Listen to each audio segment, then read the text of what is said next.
Hello everyone, welcome back to this channel. In this video, I will show you the easy and clear steps on how to turn on colorblind friendly mode on Trello application.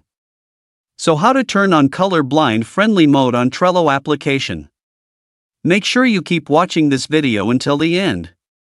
Let's get started right away. Firstly, open the Trello app on your Android device.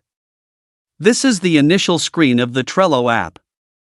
Next, tap New Account at the bottom right of the screen.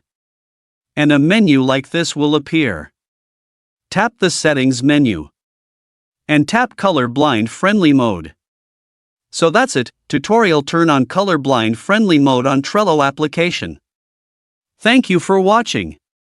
I hope this video was helpful. See you in the next video.